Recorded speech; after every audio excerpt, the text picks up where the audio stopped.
Comment choisir une bobine d'arrêt pour alimenter l'ampli MMIC de mon émetteur AM? En tout cas, pas les yeux fermés. Ça, vous allez le constater.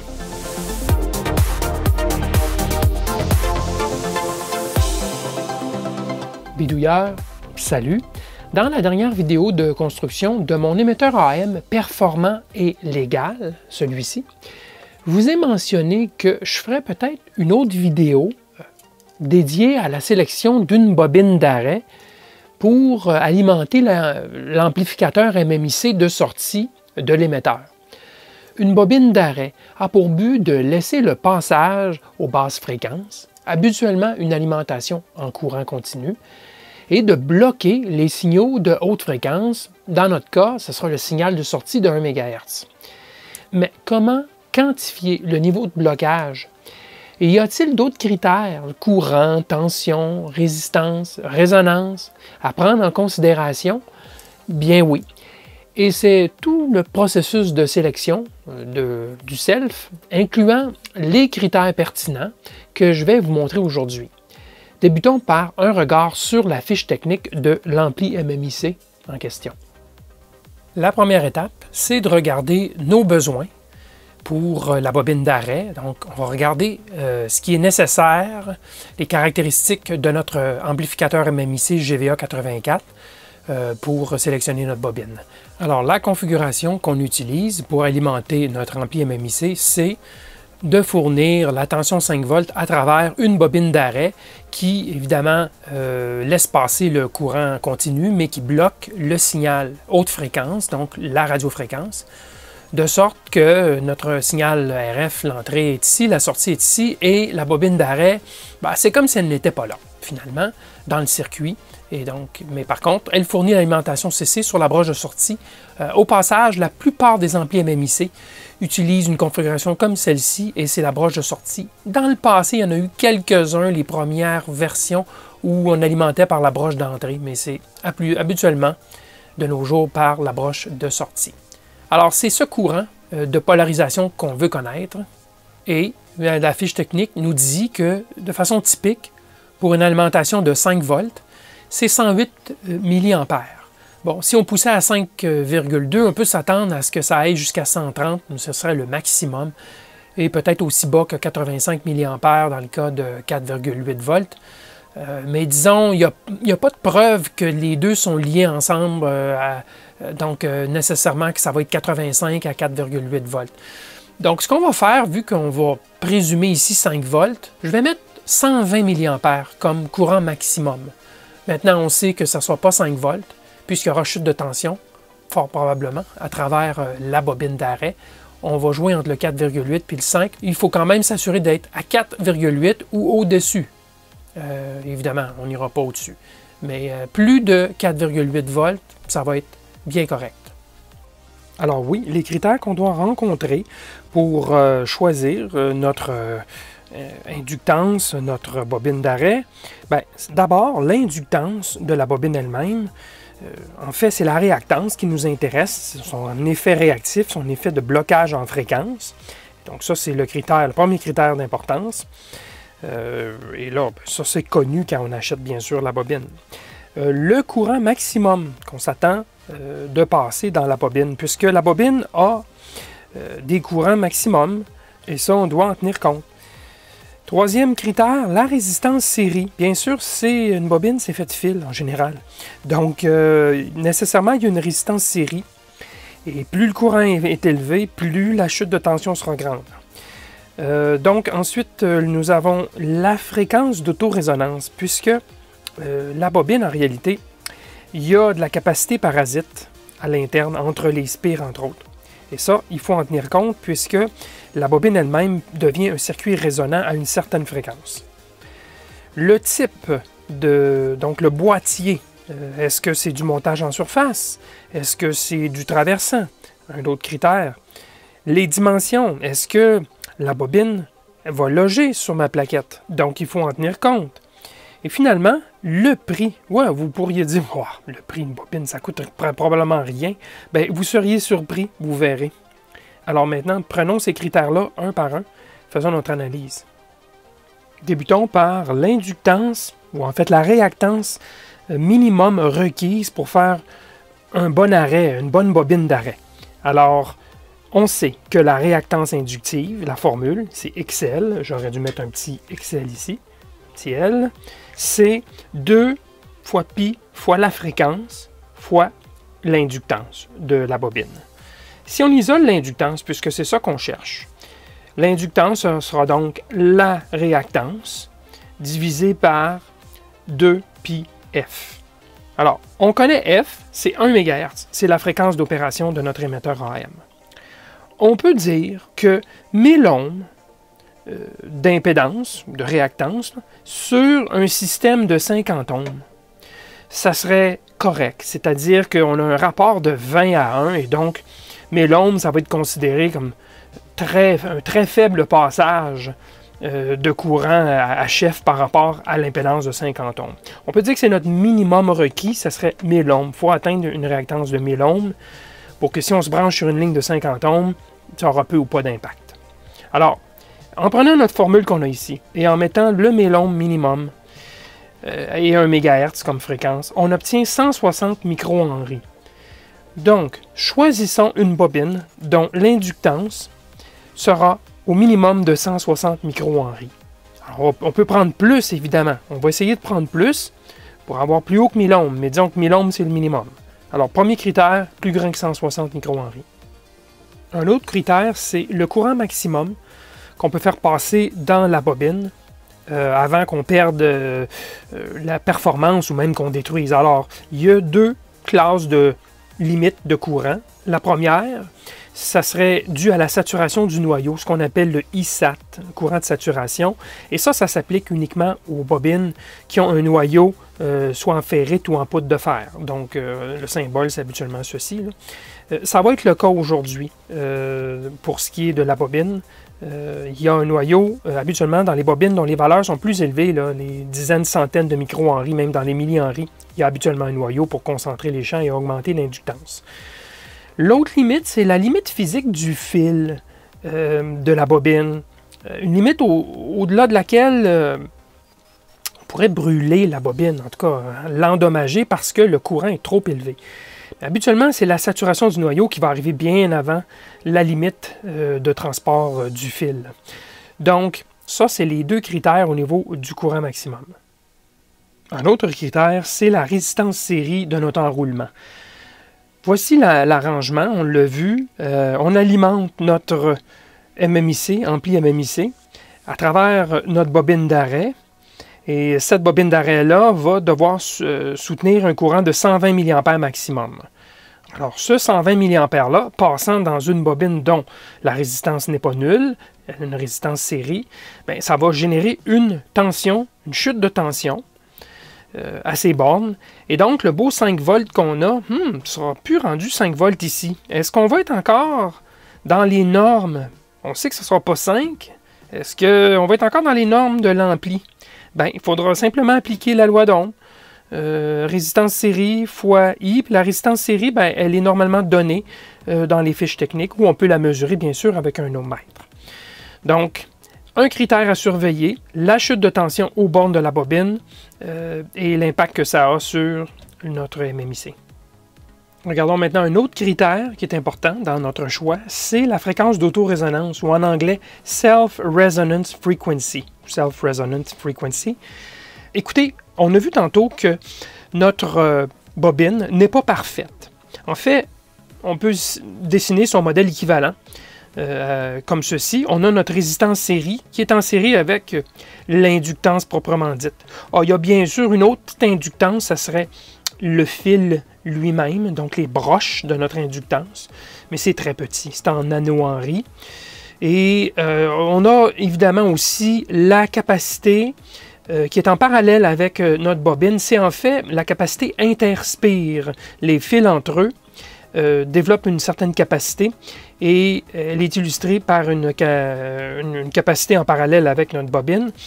Et ben, qui dit capacité et inductance ensemble, donc circuit parallèle résonant, c'est ce qu'on peut avoir ici, et c'est ça finalement qui constitue notre fréquence d'autorésonance, SRF. Alors, si on dessine une courbe de l'impédance, donc l'axe Y impédance, l'axe X la fréquence, en fait c'est le log de la fréquence, ce qu'on va voir, c'est qu'il va y avoir une augmentation assez linéaire de l'impédance, la valeur absolue de l'impédance, en fonction de la fréquence. Et à un moment donné, on va atteindre une cassure où là, soudainement, il va y avoir comme une augmentation assez draconienne de l'impédance jusqu'à ce qu'on atteigne un pic. Et c'est ce pic qui est la fréquence d'autorésonance de notre bobine. Maintenant, au-delà de ce pic, l'impédance va chuter assez rapidement, pourrait même chuter très draconiennement. Donc, on a quand même une zone utilisable où l'impédance est encore élevée. Alors, dépendamment des applications, et aujourd'hui, nous, c'est une bobine d'arrêt, un choke, qu'on veut sélectionner, nous, on visera à avoir l'impédance maximale. Bon, on sait que 1000 ohms, là, on l'a calculé à 1 meg, c'est notre critère suffisamment donc, élevé en impédance. Et donc, si on trouve une bobine dont la fréquence d'autorésonance est plus élevée que notre 1 MHz, et qu'on rencontre notre 1000 ohms, bien, le tour est joué. Naturellement, on pourrait vouloir dire, bon, bien, si on est une fréquence fixe, on va essayer de sélectionner une bobine dont la fréquence d'autorésonance est le plus près du 1 MHz. Mais n'oubliez pas qu'on travaille entre 1 et 1,8 MHz, et donc il faut se garder un peu de marge. Et on n'ira pas trop pointu ici, en autant qu'on nous garantit notre 1000 ohms, ça me convient. Ceci dit, il faut éviter absolument de choisir donc une fréquence d'opération qui serait au-dessus de la fréquence de résonance. En tout cas, dans le cas d'un choke, ça peut nous jouer des tours parce que c'est la composante capacitive qui prend le dessus au-dessus de la fréquence de résonance. Et ça devient plus un condensateur tranquillement qu'une bobine. Donc, fréquence de résonance au-dessus, ça va nous convenir en autant qu'on est au-dessus de 160 micro-henry. Maintenant que je connais mes critères de sélection, c'est-à-dire une inductance plus grande que 160 micro-henry, un courant de saturation qui doit être plus grand que 120 mA, la résistance série de la bobine doit être plus petite que 1,6 ohm et la fréquence d'autorésonance, le Self-Resonant Frequency, devrait être au-dessus de 1,8 MHz, puisqu'on opère entre 1 et 1,8 MHz. Donc, avec ces critères, on peut aller sur le site web de DigiKey et commencer à faire des sélections. Alors, je suis dans la section des inductances fixes et par la suite, j'ai commencé à faire de l'élimination sur les critères. Alors, qu'est-ce que j'ai pris? Entre autres, j'ai choisi entre 220 micro-henry, puisque 160 micro-henry était le minimum, et je suis allé jusqu'à 1,5 mA. On sait qu'à un moment donné, il faut arrêter de grossir, bien que ça pourrait faire le travail très bien, c'est que ça va venir physiquement trop gros. Donc, j'ai arrêté 1,5 mA à suivre si on ne trouve pas de bobines qui font le travail. J'ai fait un choix au niveau des courants. J'ai choisi le courant maximum de 300 mA comme étant le minimum. J'ai laissé jusqu'au bout, mais bon, 300 mA, le minimum courant. Au niveau de la saturation, c'est ça, j'ai commencé à 250 mA. On sait que le courant qui va circuler, c'est environ 120, peut-être même un peu moins, vu qu'on va l'opérer un peu en bas de 5 volts. Là. Alors, à partir de 250, ça nous donne de la marge, et j'ai pris jusqu'au bout. Au niveau de la résistance série, j'ai sélectionné moins de 1,6 ohm. Alors, j'ai pris tout ce qu'il y avait à moins de 1,6 ohm. Au niveau de la fréquence de résonance, là, c'est ça, ici, je l'ai laissé libre. On va voir ce qui va sortir dans les choix. J'aurais pu en éliminer déjà, mais laissons aller pour voir qu'est-ce qui va se produire. Au niveau des dimensions, on va regarder à la fin aussi. Alors, une fois que j'ai appliqué ces choix, on s'aperçoit qu'il y a quand même une bonne quantité qui nous est proposée, 54 résultats possibles. Et si je fais un tri par prix, vous voyez qu'à l'unité, et il y en a presque 1200 pour vente immédiate, à l'unité, c'est 1,09 $. C'est pas donné. Les résistances, c'est quoi? 10 sous, 15 sous. Mais les bobines comme ça, traversantes, là, c'est pas donné. Et regardez, là, si je trie dans l'autre sens, Regardez, il y en a à 13 $, 8 $, 8 $, 8 $. Des bobines là, axiales, là, 7,67 et ainsi de suite. C'est fou, là, les prix. Là. Alors, on va se contenter là, du tri du moins cher et on va regarder celle-ci.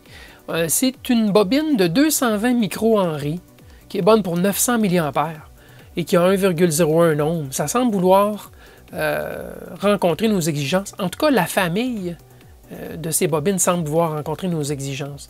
Alors, regardons la fiche technique. Le fabricant, c'est TDK.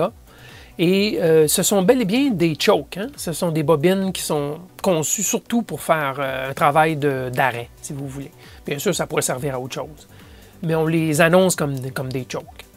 Alors, on a une bonne plage jusqu'à 470 micro-henry, ce qui est parfait. Nous, c'est plus grand que 160. Les courants, là, je ne crois pas qu'il va y avoir de difficultés, mais on va quand même regarder ça de près. Alors, quand on analyse les plus hautes valeurs, ça va jusqu'à 470 micro-henry, et bien sûr, il y en avait là, qui partent à 1 micro-henry. Alors, quand on analyse ces plus hautes valeurs, qu'est-ce qu'on trouve comme critères, comme paramètres? Alors, regardons par exemple la 220 micro-henry, qui est celle qui nous était suggérée. On a ici la valeur du Q, donc le facteur de qualité. Ce n'est pas tellement important ici puisqu'on l'utilise en bobine d'arrêt. Ça serait plus important si on avait un circuit résonant. Alors, on peut laisser faire ce qui est facteur de qualité. Qu'est-ce qu'on a comme courant maximum?